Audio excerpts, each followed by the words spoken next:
Hello wonderful people, it is Genevieve, and in this video we are going to learn how to draw some wood texture in a very easy way. And this video is part of a digital art course that is designed as a month-long YouTube series, so it is totally free. And you can definitely choose to only watch this one specific video if all you want is to learn how to draw wood. But you can take on the challenge of improving our art skills by drawing along with the community every day. And if you want to do that, make sure to check out my website where the full schedule for the entire challenge is going to be. And also make sure to subscribe as well as ring the bell so you don't miss any of the upcoming textures that are going to be part of this course. So all you need for this tutorial is some sort of a digital art software, and I will be using Procreate on the iPad Pro. But you can definitely use pretty much anything that has layers in it. So Photoshop, Corel Painter, Krita, Affinity Designer. Honestly, most mainstream, and not even like that mainstream, digital art software will do for this tutorial. I will be suggesting just really basic digital art brushes, so basically the one that come with your software, they're definitely gonna work. And I will also include a free color palette in the description below, but otherwise you can pick your own colors if that's more what you're into. And if you are watching this video in the course, you also need to set aside, I would say, 15 to 30 minutes to really practice your wood texture, depending on whether you are on day 4 or day 5 of the course. And with that being said, let's start drawing. So the first thing to do is to set the color for your background. I like to go with a neutral gray when I'm just practicing the texture, so you can pick any of the ones that are on the right of the palette. And we're going to start by creating all of our layers so we don't have to really worry about that later. So create a new layer that you're going to rename to Drop Shadow, and that's kind of optional. Honestly, you don't have to have a drop shadow. And if you do want one, just make sure that you have a blending mode set either linear burn or multiply, and lower the opacity around 80%. You're then going to create a new layer. This one is definitely not optional, and rename it to Base. This is where you're going to draw either the sphere if you're on day 4, or the furniture if you're on day 5, or whatever you're drawing if you're not doing the course. You're then going to create a new layer that you're going to rename to Grain, and set the blending mode of this one to, well, actually you're going to lower the saturation somewhere around 75%, and we're going to tweak that later, so don't worry too much. And you're also going to apply this layer as a clipping mask. And a clipping mask, what it does is basically everything you're going to draw on this grain layer is going to stay within the shape of the base layer, so you don't have to worry about like going out of lines or erasing. It just saves a ton of time. You're then going to create another layer on top of it, create it as a clipping mask as well, and rename it to Grain Plus or Extra Grain, or just something along those lines.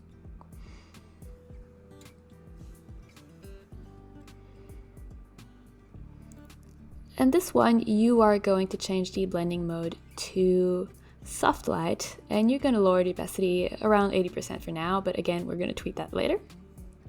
You're then going to create another layer, also a clipping mask, and this one you're going to rename it to Eyes, and you can leave the blending mode and the opacity just normal.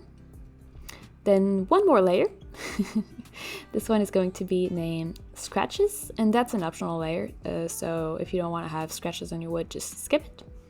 And go straight to creating the other layer, which is also a clipping mask, and this one is named Colors, and you're going to change the blending mode of this one to Color. What a surprise, isn't it? You're then going to create another layer on top of everything, clipping mask again. By this point, you should be a pro.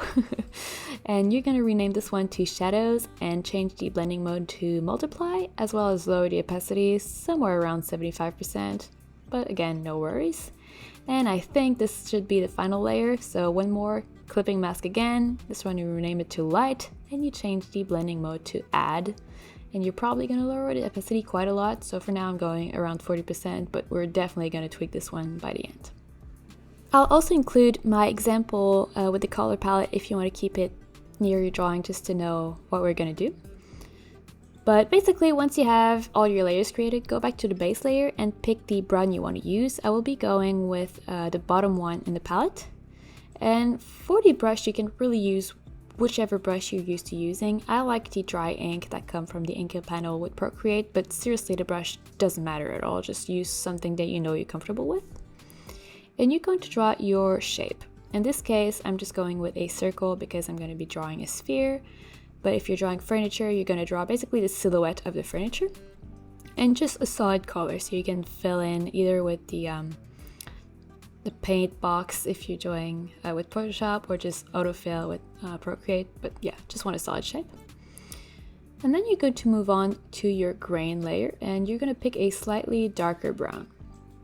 And at this step, you're just going to be sketching the grains, so don't worry too much about the actual texture of it. You're just going to use the same brush, and without pressing too hard on it. If you do have opacity, if you don't, that's totally fine. Pressure control, I mean. You're just going to very lightly sketch some grain. And the way grain works in wood, if you have a piece of wood next to you, I mean, definitely check it out. But you kind of get these areas where you get loops where we're going to have the eyes. And other parts that are more wavy, and they tend to be in very similar directions. And depending on the type of wood, some woods have barely any grain at all. Some are very, very grainy. So if you're really wanting to go into details, you can definitely Google different types of wood like pine, maple, but otherwise don't worry about it. Just draw some really cool wavy shapes. And one thing to keep in mind is you're drawing something that is three-dimensional. So here I'm drawing a shape that is, a form actually, that is a sphere. So my grain is going to curve around the edges.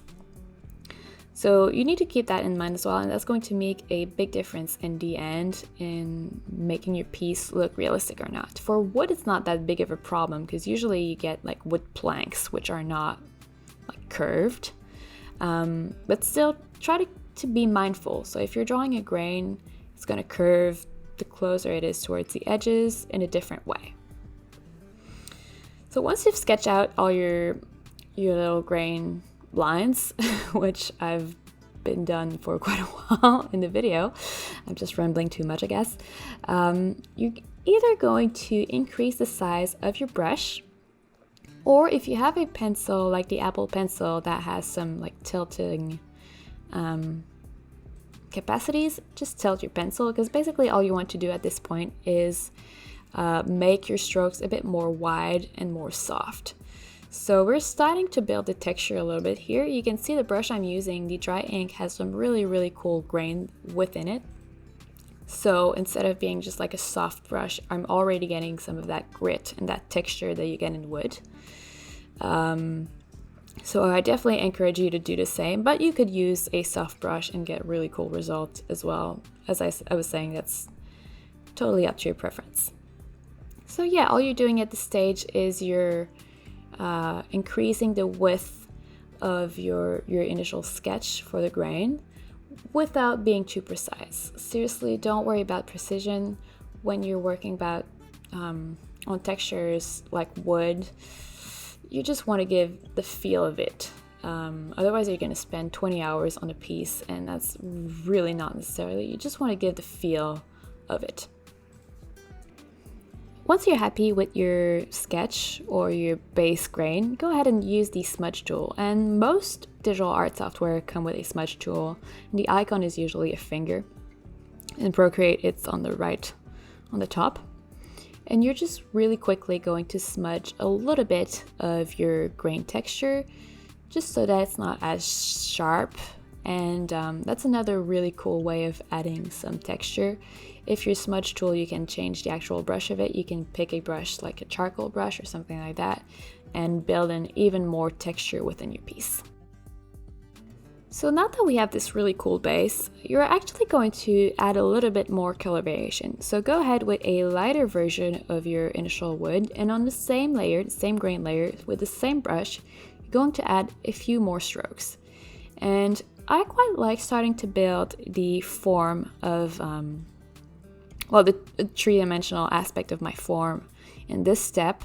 And the way to do that is to just kind of focus where you're going to put the lines, not only between the dark strokes, but also mostly on the part of your shape or your form that is going to be in the light. So you can see here, I didn't really draw any light strokes in the bottom right corner. I mostly focused on the top left, which is where my light is coming. And that's just going to help in the next few stages to help give the idea of three-dimensional form.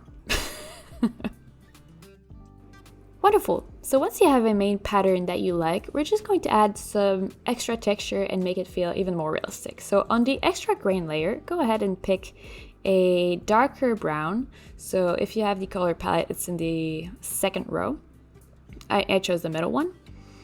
And with a smaller version of your brush that you've been using from the start, you're just going to add some diagonal lines over your dark parts of your grain. And what that means is basically, if you look at a piece of wood, yes, you have the main grain, but if you look closely at it, the grain itself has some texture. So the darker parts tend to have these little lines that almost look like, right now it kind of looks like you're drawing fur, but believe me, it won't look like fur later. But yeah, so that's a really cool way of making your wood look next level, because a lot of people would just stop at drawing this regular like texture that we've drawn in the first step. But if you add those little strokes, and we're going to blend them a little bit later so it looks less crazy, but believe me, in the end your piece is going to look so much better.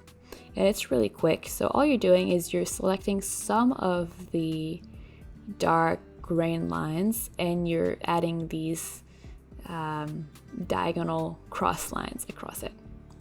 And I personally don't do it over all my grain lines because I feel like it looks a bit too much, but you could if you want. If you have like a very small piece of wood and you want to see all the details, you totally can. But for example, if you're drawing like a massive table or a chair or like something that is very big, doing this would just really overwhelm your piece.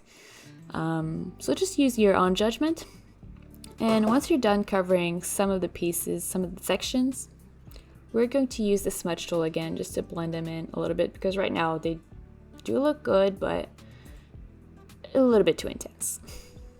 So just grab your smudge tool and go over the strokes in the same direction that you've drawn them. So you don't want to go across them, you really want to follow the direction of the strokes.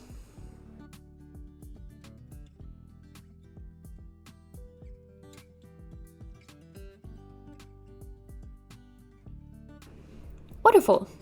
So at any point, feel free to lower or up the opacity of your layers if you want the blending to be a bit better.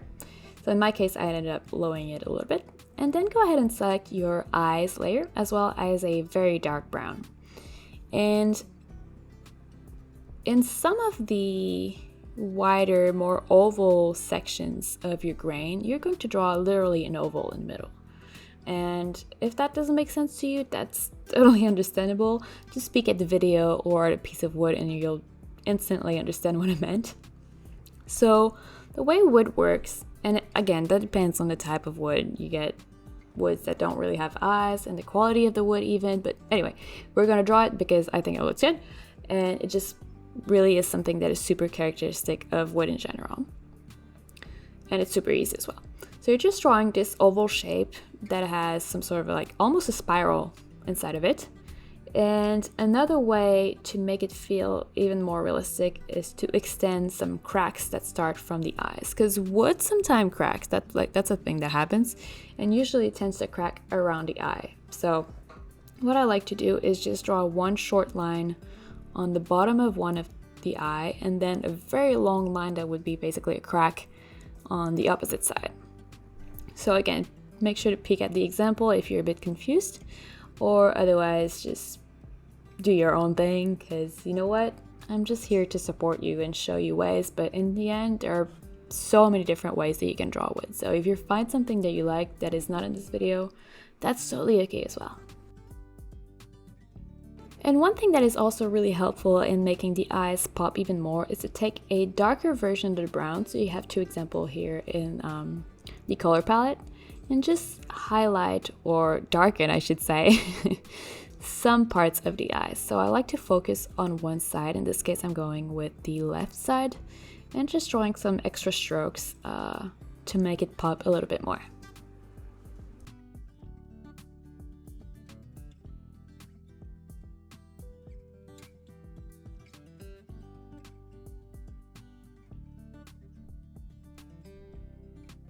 Great, so like I mentioned in the beginning when we were creating the layers, this step is optional, but I quite like it. So it's basically just adding a few scratches so that your wood look a bit more natural. And the way to do that is, well, go on the scratch layer and then pick the base color or the dark grain color that you use and just go around and add some very simple lines that kind of cross over each other or like zigzags, something very simple, but something that's going to look realistic. And what I like to do is also kind of have them cross in a different direction of the grain. So since we're using a very similar color, which is what you want because you don't want your scratches to be like green, that would look crazy. A way to distinguish the scratches from the grain is to actually just have them cross and be in different directions. Another way to make them pop and be distinguishable from the grain itself is to pick a lighter version of your brown and just kind of outline or overlap your scratches with that same color. So basically you have scratches of two colors. You have dark scratches and on top of them you have light scratches. So again, make sure to peek at the video if this is confusing. It's not super complicated, but it makes a big difference.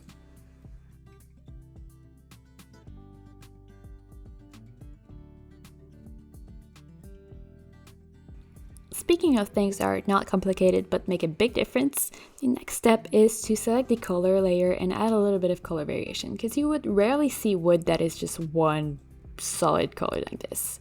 And right now what I'm doing might seem absolutely crazy and you might not want to do it, but trust me, do it. Go ahead and pick the green color or the orange color, because we're actually going to use both, so start with whichever one you like.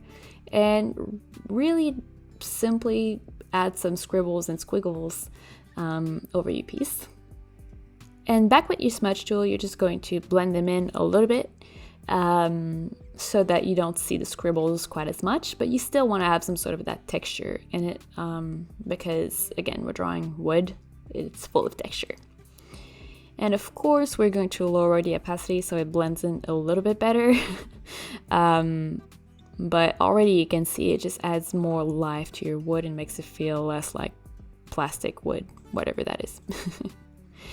And once you're done adding your colors, we're going to make a piece feel more three-dimensional. So go ahead and select your shadow layer, as well as a like gray, purplish type of color. So in the color palette, you're going to go with this one. And since we're drawing a sphere, it's very simple, but if you're drawing something more complicated, you can look at the reference image, or if you're used to drawing shadows, well then you can just use your brain. But for the sphere, you're just going to draw some sort of a half moon shape, or crescent moon shape I should say, on the bottom right part of your sphere. Really roughly, we're going to blending in later, so you don't need to worry too much about it. And what I like to do as well is just kind of very gently outline the top of the sphere. So you can barely see the shadow, but it helps the sphere feel more separate from the background and just more interesting overall. And back with your smudge tool, you're just going to smudge this harsh line that created. If you wanted this type of shadow, I mean, that's totally fine. And by this type, I mean like a harsh shadow.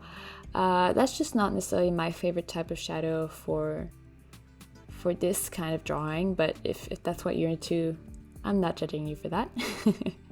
But yeah, otherwise just use your smudge tool and move your shadow around so that it blends a little bit better.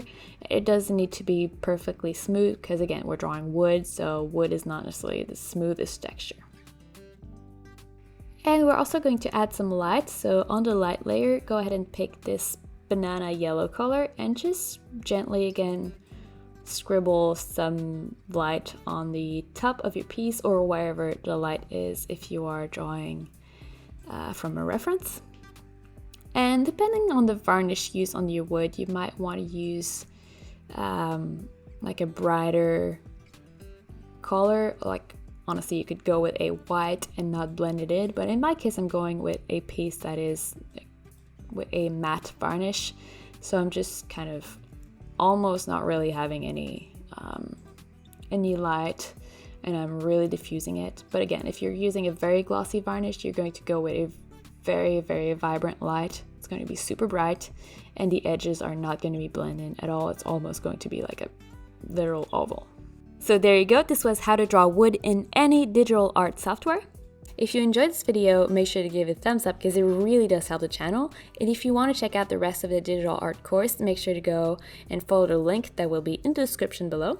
And if you are following the program, make sure to come back to this video for day 5 of the texture. So day 4 was drawing a sphere just to focus on the texture, and day 5 is actually drawing it in context. So you can use the reference pictures of furniture or just look around your house, honestly.